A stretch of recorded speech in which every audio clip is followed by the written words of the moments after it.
नमस्कार दोस्तों। इस वीडियो में हम कक्षा 10 की किताब समकालीन भारत का अध्याय 1 पढ़ेंगे, जिसका शीर्षक है संसाधन एवं विकास। इस अध्याय में हम ये पढ़ेंगे कि संसाधन किसे कहते हैं, संसाधन कितने प्रकार हैं और इन संसाधनों से हमारे देश में किस प्रकार से विकास या प्रगति हो रही है। देखिए, हमारे पर्यावरण में उपलब्ध प्रत्येक वस्तु जो हमारी आवश्यकताओं को पूरा करने में प्रयुक्त की जा सकती है और जिसको बनाने के लिए प्रौद्योगिकी उपलब्ध हो, जो आर्थिक रूप से संभावी और सांस्कृतिक रूप से मान्य है, एक संसाधन है। हमारे पर्यावरण में उपलब्ध वस्तुओं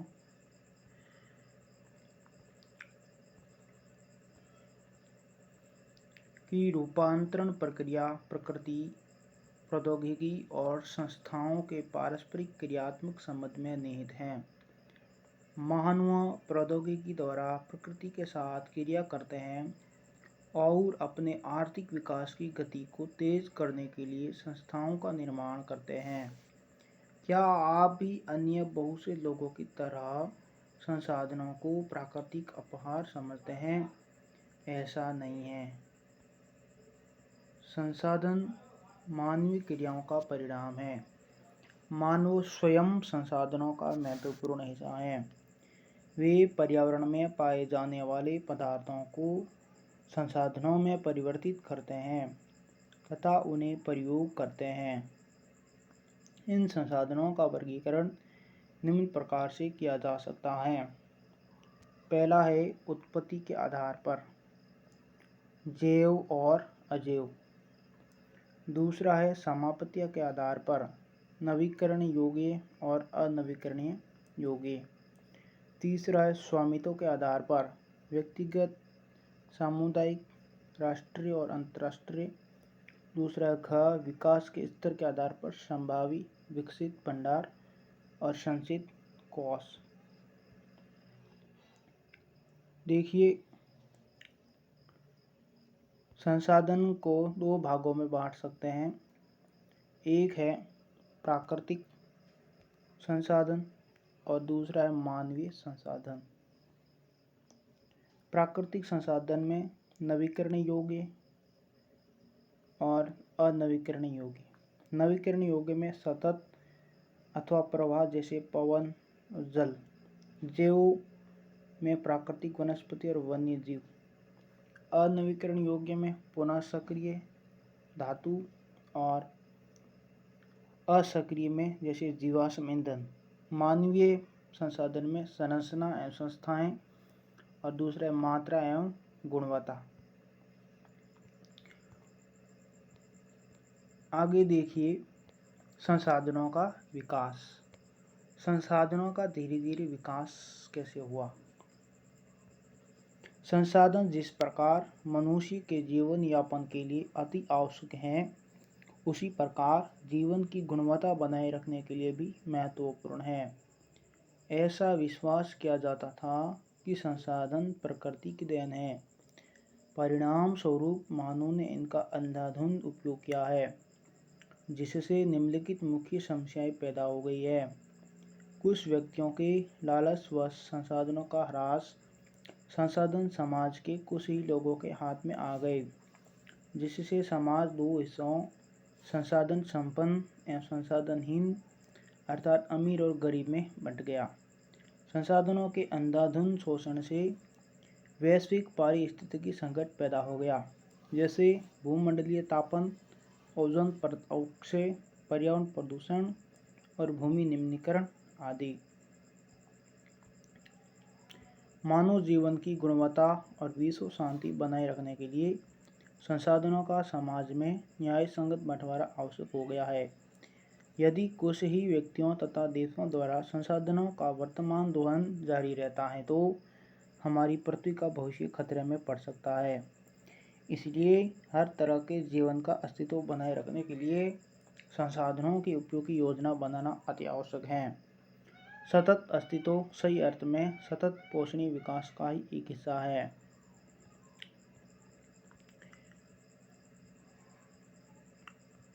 नेक्स्ट देखिए, सतत पोषणीय विकास किसे कहते हैं। सतत पोषणीय विकास आर्थिक विकास का अर्थ है कि विकास पर्यावरण को बिना नुकसान पहुंचाए हो और वर्तमान विकास की प्रक्रिया भविष्य की पीढ़ियों की आवश्यकता की अवहेलना न करे। नेक्स्ट है रियो डी जेनेरो पृथ्वी सम्मेलन 1992। जून 1992 में 100 से भी अधिक राष्ट्र अध्यक्ष ब्राज़ील के शहर रियो डी जेनेरो में प्रथम अंतर्राष्ट्रीय पृथ्वी सम्मेलन में इकट्ठे हुए। सम्मेलन का आयोजन विश्व स्तर पर उभरते पर्यावरण संरक्षण और सामाजिक आर्थिक विकास की समस्याओं का हल ढूंढने के लिए किया गया था। इस सम्मेलन में एकत्रित नेताओं ने भूमंडलीय जलवायु परिवर्तन और जैविक विविधता पर एक घोषणा पत्र पर हस्ताक्षर किया। रियो सम्मेलन में भूमंडलीय वन सिद्धांतों पर सहमति जताई और 21वीं शताब्दी में सतत पोषणीय विकास के लिए एजेंडा 21 को स्वीकृति प्रदान की। अब देखिए एजेंडा 21 क्या है। यह एक घोषणा है जिसे 1992 में ब्राज़ील के शहर रियो डी जेनेरो में संयुक्त राष्ट्र पर्यावरण और विकास सम्मेलन के तत्वावधान में राष्ट्र अध्यक्षों द्वारा स्वीकृत किया गया था। इसका उद्देश्य भूमंडलीय सतत पोषणीय विकास हासिल करना है। यह एक कार्यसूची है जिसका उद्देश्य समान हितों, पारस्परिक आवश्यकताओं और सम्मिलित जिम्मेदारियों के अनुसार विश्व सहयोग के द्वारा पर्यावरणीय क्षति, गरीबी और रोगों से निपटना है।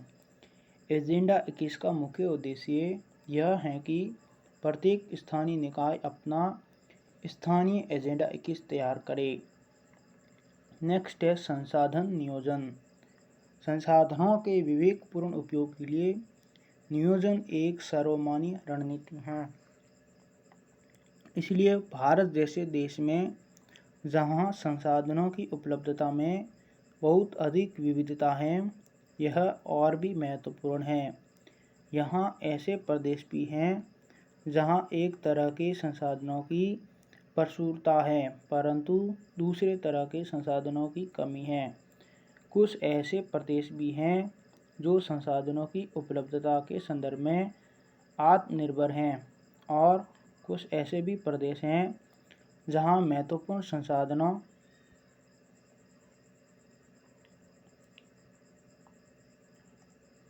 की अत्यधिक कमी है।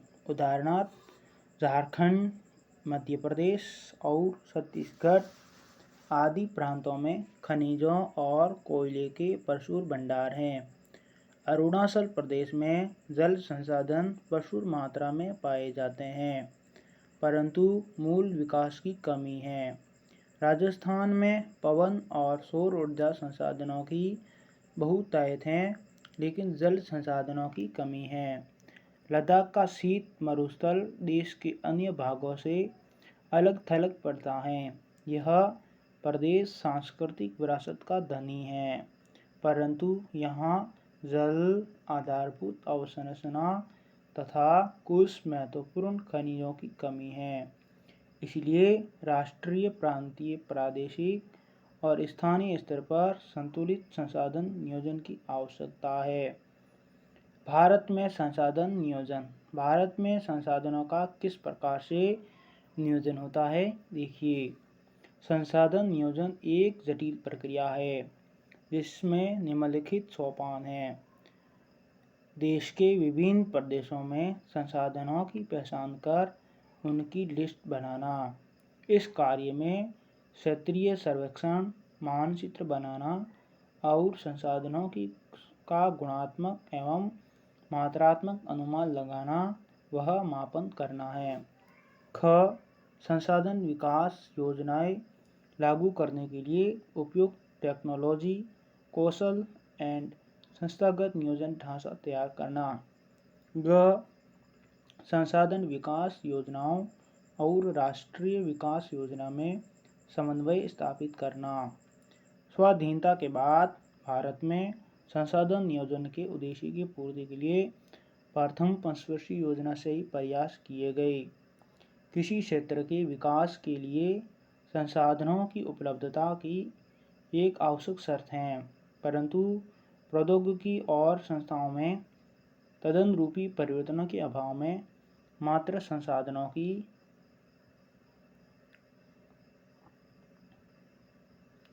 उपलब्धता से ही विकास संभव नहीं है। देश में बहुत से क्षेत्र हैं जो संसाधन समृद्ध होते हुए भी आर्थिक रूप से पिछड़े प्रदेशों की गिनती में आते हैं। इसके विपरीत कुछ ऐसे प्रदेश भी हैं जो संसाधनों की कमी होते हुए भी आर्थिक रूप से विकसित हैं। क्या आप संसाधन संपन्न परंतु आर्थिक रूप से पिछड़े और संसाधन विहीन परंतु आर्थिक रूप से विकसित प्रदेशों के नाम बता सकते हैं? ऐसी परिस्थिति होने के कारण बताइए। नेक्स्ट देखिए, उपनिवेश का इतिहास हमें बताता है कि उपनिवेशों में संसाधन संपन्न प्रदेश विदेशी आक्रमणकारियों के लिए मुख्य आकर्षण रहे हैं। उपनिवेशकारी देशों ने बेहतर प्रौद्योगिकी के सहारे उपनिवेशों के संसाधनों का शोषण किया तथा उन पर अपना आधिपत्य स्थापित किया। अतः संसाधन किसी प्रदेश के विकास में तभी योगदान दे सकते हैं जब वहाँ उपयुक्त प्रौद्योगिकी विकास और संस्थागत परिवर्तन किए जाए। उपनिवेशन के विभिन्न चरणों में भारत ने इन सब का अनुभव किया है। अतः भारत में विकास सामान्यतः तथा संसाधन विकास लोगों के मुख्य संसाधनों की उपलब्धता पर ही आधारित नहीं था, बल्कि इसमें प्रौद्योगिकी, मानव संसाधन की गुणवत्ता और ऐतिहासिक अनुभवों का भी योगदान रहा है। संसाधनों का संरक्षण। संसाधनों का संरक्षण हम कैसे कर सकते हैं? देखिए, संसाधन किसी भी तरह के विकास में महत्वपूर्ण भूमिका निभाते हैं, परंतु संसाधनों का विवेकहीन उपभोग और अति उपयोग के कारण कई सामाजिक, आर्थिक और पर्यावरणीय समस्याएं पैदा हो सकती हैं। इन समस्याओं से बचाव के लिए विभिन्न स्तरों पर संसाधनों का संरक्षण आवश्यक है। भूतकाल से ही संसाधनों का संरक्षण बहुत से नेताओं और चिंतकों के लिए चिंता का विषय रहा। उदाहरणार्थ, गांधी जी ने संसाधनों के संरक्षण पर अपनी चिंता इन शब्दों में व्यक्त की है। क्या कहा है गांधी जी ने कि हमारे पास हर व्यक्ति की आवश्यकता पूर्ति के लिए बहुत कुछ है, लेकिन किसी के लालच की संतुष्टि के लिए नहीं। अर्थात हमारे पास पेट भरने के लिए बहुत है, लेकिन पेटी भरने के लिए नहीं। उनके अनुसार विश्व स्तर पर संसाधन ह्रास के लिए लालची और स्वार्थी व्यक्ति तथा आधुनिक प्रौद्योगिकी की शोषणात्मक प्रवृत्ति जिम्मेदार हैं। वे अत्यधिक उत्पादन के विरुद्ध थे और इसके स्थान पर अधिक बड़े जन समुदाय द्वारा उत्पादन के पक्षधर थे। अंतर्राष्ट्रीय स्तर पर व्यवस्थित तरीके से संसाधन संरक्षण की वकालत 1968 में क्लब ऑफ रोम ने की। तत्पश्चात 1977 में सुमेसर ने अपनी पुस्तक स्माइल इज ब्यूटीफुल में इस विषय पर गांधी जी के दर्शन की एक बार फिर से पुनरावृत्ति की है। 1987 में ब्रूनलैंड आयोग रिपोर्ट द्वारा वैश्विक स्तर पर संसाधन संरक्षण में मूलाधार योगदान किया गया। इस रिपोर्ट ने सतत पोषणीय विकास की संकल्पना प्रस्तुत की और संसाधन संरक्षण की वकालत की। यह रिपोर्ट बाद में हमारा साझा भविष्य शीर्षक से पुस्तक के रूप में प्रकाशित हुई। इस संदर्भ में एक और महत्वपूर्ण योगदान रियो डी जेनेरो, ब्राजील में 1992 में आयोजित पृथ्वी सम्मेलन द्वारा किया गया। नेक्स्ट है भू संसाधन। हम भूमि पर रहते हैं, इसी पर अनेकों आर्थिक क्रियाकलाप करते हैं और विभिन्न रूपों में इसका उपयोग करते हैं। अतः भूमि एक बहुत महत्वपूर्ण प्राकृतिक संसाधन हैं। प्राकृतिक वनस्पति, वन्य जीवन, मानव जीवन, आर्थिक क्रियाएं, परिवहन तथा संचार व्यवस्थाएं भूमि पर ही आधारित हैं। परंतु भूमि एक सीमित संसाधन है, इसलिए उपलब्ध भूमि का विभिन्न उद्देश्यों के लिए उपयोग सावधानी और योजनाबद्ध तरीके से होना चाहिए। भारत में भूमि पर विभिन्न प्रकार की भू आकृतियाँ जैसे पर्वत, पठार, मैदान और द्वीप पाए जाते हैं। लगभग 43% भू क्षेत्र मैदान हैं, जो कृषि और उद्योग के विकास के लिए सुविधाजनक हैं। पर्वत पूरे भू क्षेत्र के 30% भाग पर विस्तृत हैं। वे कुछ बारहमासी नदियों के प्रवाह को सुनिश्चित करते हैं। पर्यटन विकास के लिए अनुकूल परिस्थितियां प्रदान करता है और पारिस्थितिकी के लिए महत्वपूर्ण है। देश के क्षेत्रफल का लगभग 27% हिस्सा पठारी क्षेत्र है। इस क्षेत्र में खनिजों, जीवाश्म ईंधन और वनों का अपार संचय कोष हैं।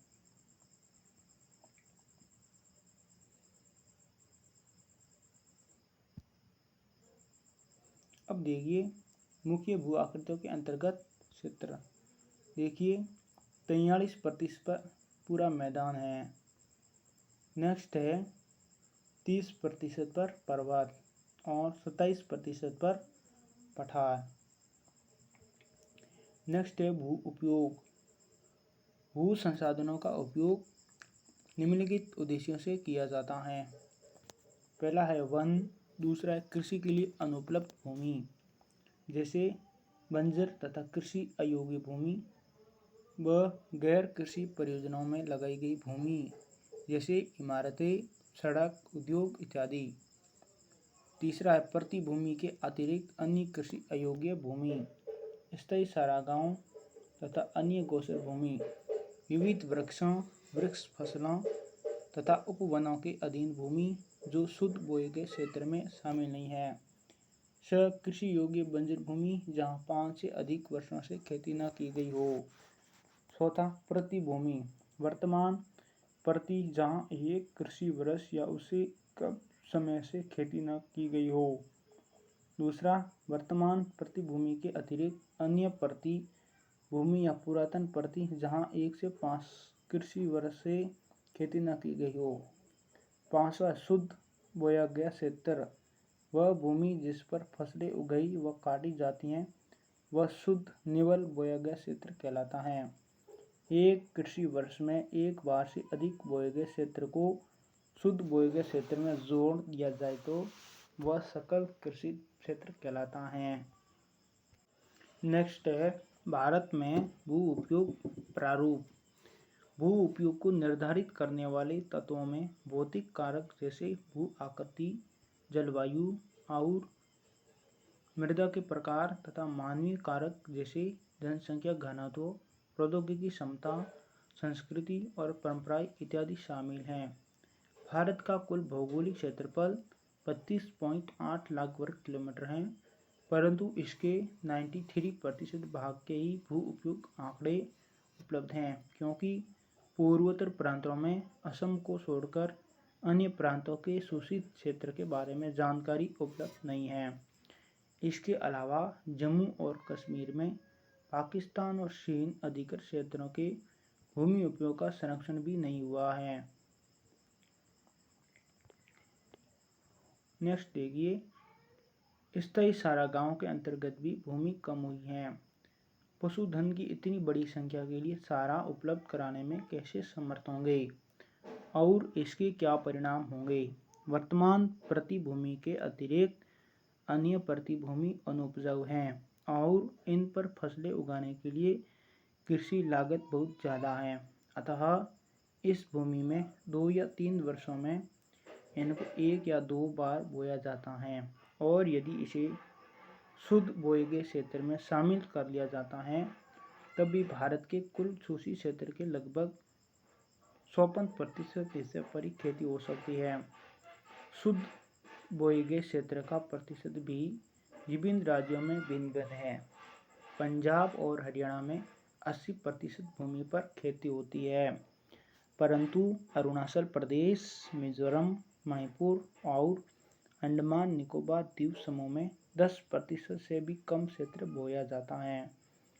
इन राज्यों में शुद्ध भूयोग्य क्षेत्र के कम अनुपात के लिए उत्तरदायी कारणों को ज्ञात कीजिए।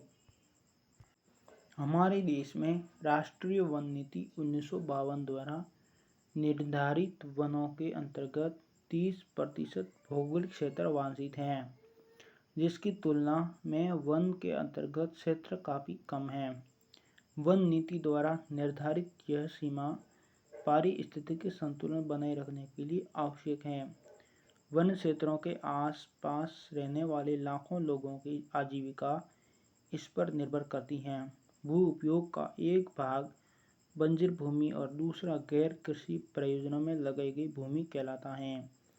बंजर भूमि में पहाड़ी चट्टानें, सूखी और मरुस्थलीय भूमि शामिल हैं।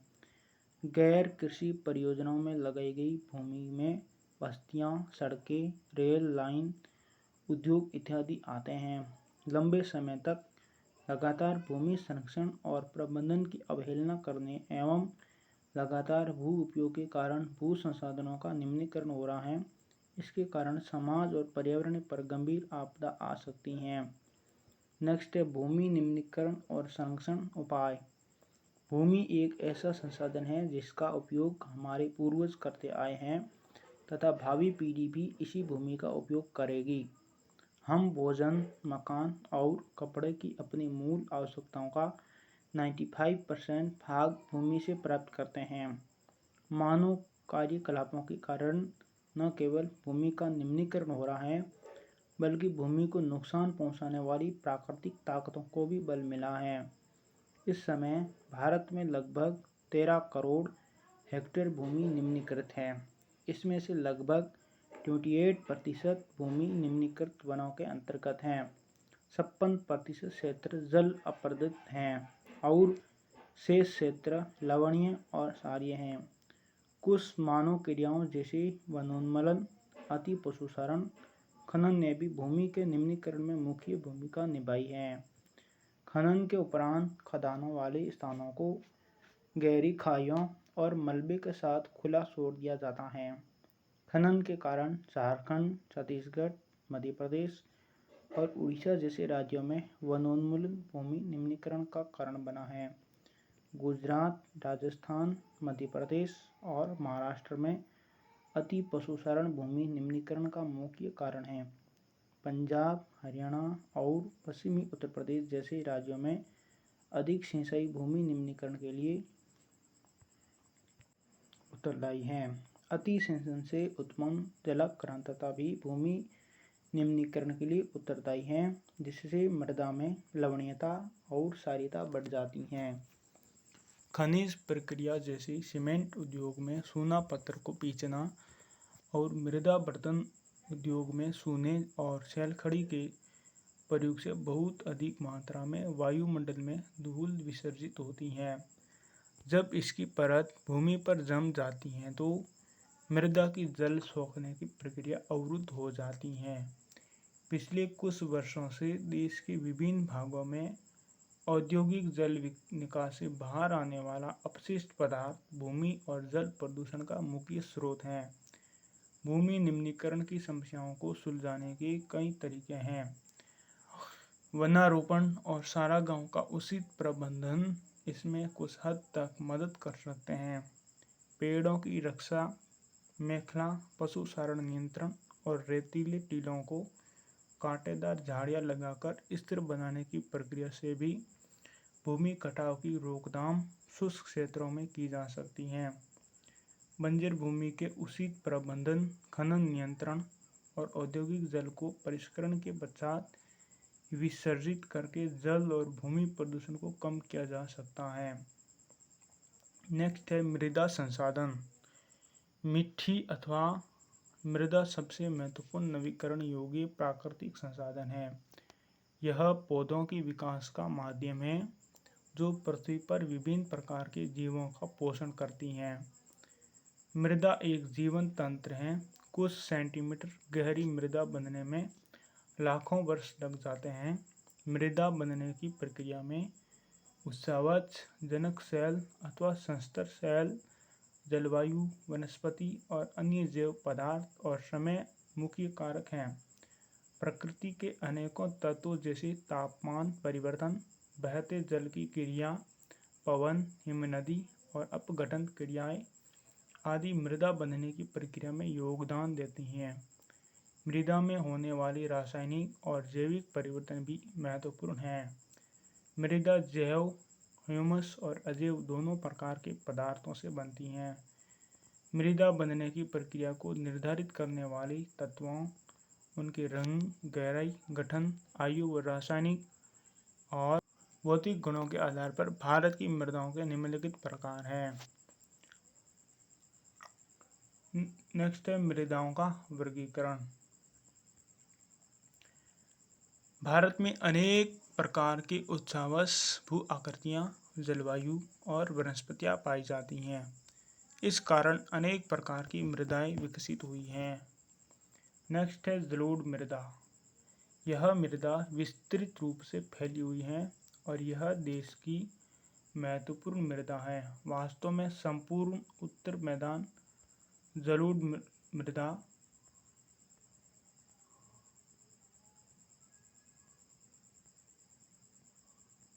से बना है। यह मृदाएं हिमालय की 3 महत्वपूर्ण नदी तंत्रों सिंधु, गंगा और ब्रह्मपुत्र नदियों द्वारा लाई गई निक्षेपों से बनी है। एक संकरे गलियारे के द्वारा ये मृदाएं राजस्थान और गुजरात तक फैली हैं। पूर्वी तटीय मैदान विशेषकर महानदी, गोदावरी, कृष्णा और कावेरी नदियों के डेल्टे भी जलोढ़ मृदा से बने हैं। जलोढ़ मृदा में रेत, सिल्ट और मृत्तिका के विभिन्न अनुपात पाए जाते हैं। जैसे हम नदी के मुहाने से घाटी में ऊपर की ओर जाते हैं, मृदा के कणों का आकार बढ़ता चला जाता है। नदी घाटी के ऊपरी भाग में जैसे ढाल, भंग की समीप मोटे कण वाली मृदाएं पाई जाती हैं। ऐसी मृदाएं पर्वतों की तलहटी पर बने मैदानों जैसे द्वार, शव क्षेत्र और तराई में आमतौर पर पाई जाती हैं। कणों के आकार या घटकों के अलावा मृदाओं की पहचान उनकी आयु से भी होती है। आयु के आधार पर जलोढ़ मृदाएं 2 प्रकार की हैं। पुराना जलोढ़ जिसे भांगर कहा जाता है और नया जलोढ़ जिसे खादर कहा जाता है। भांगर मृदा में कंकर ग्रंथियों की मात्रा ज़्यादा होती है। खादर मृदा में भांगर मृदा की तुलना में ज़्यादा महीन कण पाए जाते हैं। जलोढ़ मृदाएं बहुत उपजाऊ होती हैं। अधिकतर जलोढ़ मृदाएं पोटास, फास्फोरस और चूना युक्त होती हैं, जो इनको गन्ने, चावल, गेहूँ और अन्य अनाजों और दलहन फसलों की खेती के लिए उपयुक्त बनाती हैं। अधिक उपजाऊपन के कारण जलोढ़ मृदा वाले क्षेत्रों में गहन कृषि की जाती है और यहाँ जनसंख्या घनत्व भी अधिक है। सूखे क्षेत्रों की मृदाएं अधिक क्षारीय होती हैं। इन मृदाओं का सही उपचार और सिंचाई करके इनकी पैदावार बढ़ाई जा सकती है। नेक्स्ट है काली मृदा। इन मृदाओं का रंग काला है और इन्हें रेगर मृदा भी कहा जाता है। काली मृदा कपास की खेती के लिए उचित समझी जाती हैं और काली कपास मृदा के नाम से भी जानी जाती हैं। यह माना जाता है कि जलवायु और जनक सेलों ने काली मृदा के बनने में महत्वपूर्ण योगदान दिया है। इस प्रकार की मृदाएं दक्कन पठार बैसाल्ट क्षेत्र के उत्तर पश्चिम भागों में पाई जाती हैं और लावा जनक सेलों से बनी हैं। ये मृदाएं महाराष्ट्र, सौराष्ट्र, मालवा, मध्य प्रदेश और छत्तीसगढ़ के पठार पर पाई जाती हैं और दक्षिणी पूर्वी दिशा में गोदावरी और कृष्णा नदियों की घाटियों तक फैली हैं। काली मृदा बहुत महीन कणों अर्थात मृत्तिका से बनी है। इसकी नमी धारण करने की क्षमता बहुत होती है। इसके अलावा ये मृदाएं कैल्शियम कार्बोनेट, मैग्नीशियम, पोटास और चूने जैसे पौष्टिक तत्वों से परिपूर्ण होती हैं, परंतु इनमें फास्फोरस की मात्रा कम होती है। गर्म और शुष्क मौसम में इन मृदाओं में गहरी दरारें पड़ जाती हैं, जिससे इनमें अच्छी तरह वायु मिश्रण हो जाता है। गीली होने पर यह मृदाएं चिपचिपी हो जाती हैं और इनको जोतना मुश्किल होता है। इसलिए इसकी जुताई मानसून प्रारंभ होने की पहली बौछार से ही शुरू कर दी जाती हैं। नेक्स्ट है लाल और पीली मृदा। लाल मृदा दक्कन पठार के पूर्वी और दक्षिणी हिस्से में रवेदार आग्नेय चट्टानों पर कम वर्षा वाले भागों में विकसित हुई हैं। लाल और पीली मृदाएं ओडिशा, छत्तीसगढ़, मध्य गंगा मैदान के दक्षिण छोर पर और पश्चिमी घाट में पहाड़ी पद पर पाई जाती हैं। इन मृदाओं का लाल रंग रवेदार आग्नेय और रूपांतरित चट्टानों में लौह धातु के प्रसार के कारण होता है। इनका पीला रंग इनमें जल योजन के कारण होता है। नेक्स्ट है लेटराइट मृदा। लेटराइट शब्द ग्रीक भाषा के शब्द लेटर से लिया गया है, जिसका अर्थ है ईंट। लेटराइट मृदा का निर्माण उष्ण कटिबंधीय तथा उपोष्ण कटिबंधीय जलवायु क्षेत्रों में आर्द्र तथा शुष्क ऋतुओं के एक के बाद एक आने के कारण होता है। यह भारी वर्षा से अत्यधिक निस्खलन का परिणाम है। लेटराइट मृदा अधिकतर गहरी तथा अम्लीय होती हैं। इसमें सामान्यतः पौधों के पोषक तत्वों की कमी होती है। यह अधिकतर दक्षिणी राज्यों, महाराष्ट्र के पश्चिमी घाट क्षेत्रों, ओडिशा, पश्चिम बंगाल के कुछ भागों तथा उत्तरी पूर्वी प्रदेशों में पाई जाती हैं, जहां इस मिट्टी में पर्णपाती और सदाबहार वन मिलते हैं। वहां इसमें ह्यूमस पर्याप्त रूप में पाया जाता है, लेकिन विरल वनस्पति और अर्ध शोषक पर्यावरण में इसमें ह्यूमस की मात्रा कम पाई जाती है।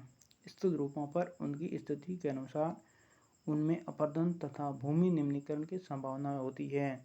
मृदा संरक्षण की उचित तकनीक अपनाकर इन मृदाओं पर कर्नाटक, केरल और तमिलनाडु में साय और कॉफी उगाई जाती हैं। तमिलनाडु, आंध्र प्रदेश और केरल की लाल लेटराइट मृदाएं काजू की फसल के लिए अधिक उपयुक्त हैं। नेक्स्ट है मरुस्थलीय मृदा। मरुस्थलीय मृदाओं का रंग लाल और भूरा होता है। ये मृदें आमतौर पर रेतीली और लवणीय होती हैं। कुछ क्षेत्रों में नमक की मात्रा इतनी अधिक है कि झीलों से जल वाष्पीकृत करके खाने का नमक भी बनाया जाता है। शुष्क जलवायु और उच्च तापमान के कारण जल वाष्पन दर अधिक है और मृदाओं में ह्यूमस और नमी की मात्रा कम होती है। मृदा की सतह के नीचे कैल्शियम की मात्रा बढ़ती चली जाती है और नीचे की परतों में शून्य के कंकड़ की सतह पाई जाती है। इसके कारण मृदा में जल अंतःसंयंत्र अवरुद्ध हो जाता है। इस मृदा को सही तरीके से सिंचित करके कृषि योग्य बनाया जा सकता है, जैसा कि पश्चिमी राजस्थान में हो रहा है। नेक्स्ट है वन मृदा। ये मृदाएं आमतौर पर पहाड़ी पर्वतीय क्षेत्रों में पाई जाती हैं, जहां पर्याप्त वर्षा वन उपलब्ध हैं। इन मृदाओं के गठन में पर्वतीय पर्यावरण के अनुसार बदलाव आता है। नदी घाटियों में ये मृदाएं दोमट और सिल्टदार होती हैं, परंतु ऊपरी ढालों पर इनका गठन मोटे कणों का होता है। हिमालय के हिमाच्छादित क्षेत्रों में इन मृदाओं का बहुत अपरदन होता है और ये अधिशिलिक तथा ह्यूमस रहित होती हैं। नदी घाटियों के निचले क्षेत्रों, विशेषकर नदी सोपानों और जलोढ़ पंखों आदि में ये मृदाएं उपजाऊ होती हैं। मृदा अपरदन और संरक्षण। मृदा के कटाव और उसके बहाव की प्रक्रिया को मृदा अपरदन कहा जाता है। मृदा के बनने और अपरदन की क्रियाएं आमतौर पर साथ साथ चलती हैं और दोनों में संतुलन होता है, परंतु मानवीय क्रियाओं जैसे वनोन्मूलन, अति पशुचारण, निर्माण और खनन इत्यादि से कई बार यह संतुलन भंग हो जाता है तथा प्राकृतिक तत्वों जैसे पवन, हिमनदी और जल मृदा अपरदन करते हैं। बहता जल मृत्तिका युक्त मृदाओं को काटते हुए गहरी वाहिकाओं बनाता है, जिन्हें अवनलिकाएं कहते हैं। ऐसी भूमि जोतने योग्य नहीं रहती और इसे उत्खात भूमि कहते हैं। चंबल बेसिन में ऐसी भूमि को खड्ड भूमि कहा जाता है। कई बार जल विस्तृत क्षेत्र को ढके हुए ढाल के साथ नीचे की ओर बहता है। ऐसी स्थिति में इस क्षेत्र की ऊपरी मृदा घुलकर जल के साथ बह जाती हैं। इसे सादर अपरदन कहा जाता है। पवन द्वारा मैदान तथा ढालू क्षेत्र से मृदा को उड़ा ले जाने की प्रक्रिया को पवन अपरदन कहा जाता है। कृषि के गलत तरीके से भी मृदा अपरदन होता है। गलत ढंग से हल चलाने जैसे ढाल पर ऊपर से नीचे की ओर हल चलाने से वाहिकाएं बन जाती हैं, जिसके अंदर से बहता पानी आसानी से मृदा का कटाव करता है। ढाल वाली भूमि पर समोसी रेखाओं के समानांतर हल चलाने से ढाल के साथ जल बहाव की गति घटती है। इसे समोच्च जुताई कहा जाता है। ढाल वाली भूमि पर सोपान बनाए जा सकते हैं। सोपान कृषि अपरदन को नियंत्रित करता है। पश्चिमी और मध्य हिमालय में सोपान अथवा सीढ़ीदार कृषि काफ़ी विकसित है। बड़े खेतों को पट्टियों में बांटा जाता है फसलों के बीच में घास की पट्टियाँ उगाई जाती हैं। यह पवनों द्वारा जनित बल को कमज़ोर करती हैं। इस तरीके को पट्टी कृषि कहते हैं। पेड़ों को कतारों में लगाकर रक्षक मेखला बनाना भी पवनों की गति कम करता है। इन रक्षक पट्टियों का पश्चिम भारत में रेत के टीलों के स्थायीकरण में महत्वपूर्ण योगदान रहा है।